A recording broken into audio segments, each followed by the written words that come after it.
যোৱা 22 তাৰিখলৈ ইয়াতে আহিছিলোঁ আৰু সেইদিনা মই কৈছোঁ এক সপ্তাহ পিছত আকৌ 27 তাৰিখে আমি ইয়াতে আহিম আৰু সেইদিনা আমি অলপ এক সপ্তাহৰ কাৰণে কিবা টাস্কো আমি হাতত লৈছিলোঁ। তাৰ মাজত আছিলোঁ দলৈচুঙা ছাৰ্ভেটো কমপ্লিট হোৱা নাছিলে। দলৈচুঙা ছাৰ্ভে ইতিমধ্যে কমপ্লিট হৈছে আৰু যোৱাকালিৰ পৰা তাতে কামো আৰম্ভ হৈছে।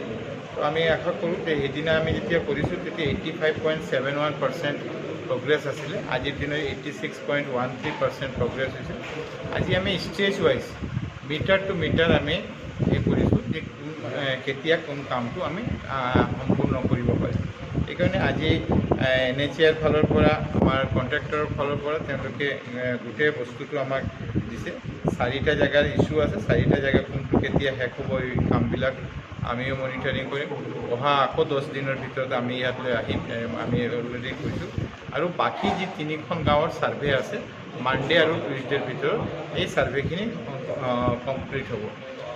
যোৱা ভিজিটত আপোনালোকে কৈছিলে যে আমাৰ যেতিয়া কপুৰচৰা এই গাঁৱত এটা লেণ্ডশ্লাইডৰ ইছ্যু আছে, তাতেও এটা ইছ্যু হৈ আছিল যে লেণ্ডশ্লাইড হৈ মাটিটো ৰাস্তাটো নাই, এতিয়া পৰ্চন এটা ৰাস্তাৰ পৰ্চন তাতে নাই। সেইটো এটা নতুন এলাইনমেণ্ট কৰাৰ কাৰণে এটা NHAI মিনিষ্ট্ৰীতে পঠাইছে। এই কামটো এতিয়া পেণ্ডিং হৈ আছে, কিন্তু সেইকাৰণে তাতে এটা যি ডাইভাৰ্চন ৰোড আছে 1.3 কিলোমিটাৰ ডাইভাৰ্চন ৰোড, যিটো দি আজি ট্ৰাফিক যাতায়াত কৰি থাকে, সেই ৰাস্তাটোকে ৱাইডেনিং আজি 3.75 আছে, 7.5 মিটাৰ যাতে কৰিব পাৰে। সেইকাৰণে অহা এক সপ্তাহৰ ভিতৰতে এখন DPR প্ৰস্তুত কৰি মিনিষ্ট্ৰীত পঠোৱা হ'ব, যাতে আমি এটা অল্টাৰনেটিভ এইটো আমি কৰি ল'ব পাৰোঁ।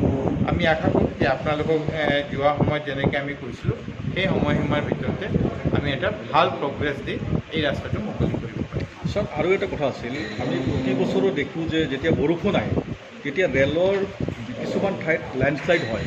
লেণ্ডশ্লাইডৰ কাৰণে আমাৰ দেখিছোঁ যে আমাৰ যিটো ঘাইপথ আছে, ঘাইপথ এটা সমস্যাৰ সন্মুখীন হোৱা, যোগাযোগ বিচ্ছিন্ন হৈ পৰে। তো তেনে ক্ষেত্ৰত আপুনি যিহেতু এইটো ৰিভিউ কৰি আছে, এই বস্তুটো যোগাযোগৰ ক্ষেত্ৰত আপোনালোকে এটা ভাল পদক্ষেপ লৈছে। তেনে ক্ষেত্ৰত এতিয়া বৰষুণ নাই, এতিয়া শুকান মৌসুম, এই পৰিস্থিতিত ৰেলৰ লগত কিবা আপোনালোকৰ ডিছকাশ্যন হৈছে নেকি বা ডিছকাশ্যন কৰিব নেকি, যে যাতে মানে বাৰিষাৰ সময়ত যি সমস্যাবোৰ হয় এতিয়া যদি প্ৰিকশ্যনেৰী মেজাৰবিলাক লৈ লয় তেতিয়াহ'লে কিন্তু বৰষুণৰ সময়ত এই প্ৰব্লেমবিলাক নাহে। তেনেকুৱা আমি আমাৰ এই কামতো ৰেলৰ লগত কোঅৰ্ডিনেট কৰি কামবিলাক কৰিব লাগিব।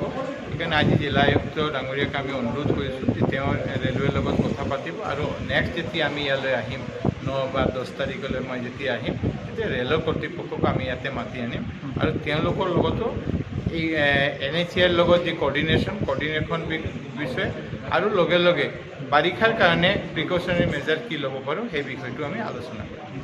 Thank U.